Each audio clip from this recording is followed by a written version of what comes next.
حضور پاک صلی اللہ تعالی علیہ وسلم فرماتے ہیں اچھے اخلاق منافق کے اندر نہیں آتے، اور اللہ کی اور اس کے رسول کی ہر بات پر یقین یہ منافق کے اندر نہیں آ سکتا۔ اور منافق کی یہ علامتیں بتاتے بتاتے میرے نبی نے یہ فرمایا، دیکھنا کہ مسجد میں منافق سب سے اخیر میں آئے گا اور سب سے جلدی بھاگے گا، اس کا دل نہیں لگتا، دل سخت ہو چکا ہے، اور بازار میں سب سے پہلے جائے گا اور سب سے لاسٹ میں نکلے گا۔ بازار اس کے دل لگنے کی جگہ ہے، اس کے وہاں پر تفریح کی جگہ ہے۔ اور مومن کی علامت یہ فرمایا کہ مومن مسجد میں جلدی آتا ہے اور دیر سے اس کا دل لگا رہتا ہے، اور مومن بازار میں لوگوں کے شروعات میں نہیں، اپنی ضرورت کے مطابق گیا اور نکل آیا۔ اور فرماتے ہیں میرے آقا صلی اللہ علیہ وسلم، روئے زمین پر سب سے اچھی جگہوں میں سے کوئی جگہ ہے تو اللہ کا گھر ہے، مسجد ہے، اور سب سے بری جگہوں کے متعلق فرمایا وہ بازار ہے۔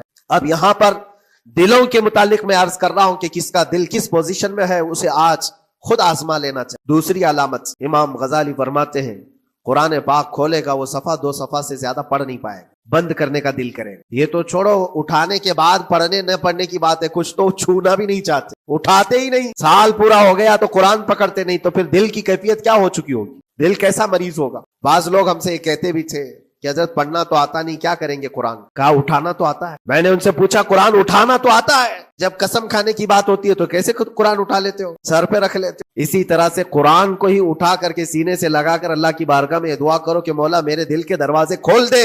اور قرآن کوئی سخت چیز نہیں ہے، اللہ وعدہ فرما رہا ہے ہم نے قرآن یاد کرنے کے لیے آسان بنایا ہے، کوئی یاد کرنے والا؟ وہ خود قرآن تمہارے دل میں اتر جائے گا۔ کوشش کرو۔ دل کی بیماری کی 2 علامتیں میں نے بتایا، اگر بیمار دل ہے تو زیادہ یہاں بیٹھ نہیں سکتا اور زیادہ دیر قرآن پڑھ نہیں پاتا۔ تیسری بات فرماتے ہیں کہ تیسری علامت یہ ہے کہ ہمارا دل اگر سخت ہو چکا ہے تو جیب میں پیسے ہوں گے لیکن کوئی مانگ رہا ہوگا اللہ کے نام پر، دینے کی طبیعت نہیں ہے، دینے کی طبیعت نہیں کرتی، ہاتھ اٹھانے کو تمہارا دل نہیں کرتا تو سمجھ جاؤ کہ دل بیمار ہے۔ اور دل کی بیماری لے کر کے اگر کوئی رجب میں سوچتا ہے کہ میں بیج بوؤں گا تو کیا فائدے، زمین سخت ہے، زمین سخت ہے اور اس پر بارش بھی ہوگی تو کچھ فرق نہیں پڑتا، فصل نہیں آئے گی۔ دل کو نرم کرو۔ موسیٰ علیہ الصلوۃ والتسلیم اللہ تعالیٰ سے پوچھنے ہیں مولا جب تیرے بندے تجھے پکارتے ہیں تو اس میں نیک لوگ بھی ہوتے ہیں اور گنہگار بھی ہوتے ہیں، تو کیا تو سب کی پکار کا جواب دیتا ہے؟ اللہ رب العزت فرماتا ہے اے موسیٰ میرے پکارنے والے بندوں میں نیکوکار بھی ہیں گنہگار بھی ہیں، ہاں نیک بندہ جب مجھے پکارتا ہے یا ربی تو میں جواب میں کہتا ہوں لبیک یا عبدی، اے میرے بندے میں حاضر ہوں، بتا تیری کیا حاجت ہے۔ پھر موسیٰ علیہ السلام پوچھتے ہیں کہ مولا یہ تو نیک بندہ جب پکارتا ہے تو کہتا ہے لبیک یا عبدی، اور جب گنہگار پکارتا ہے تب کیا کہتا ہے؟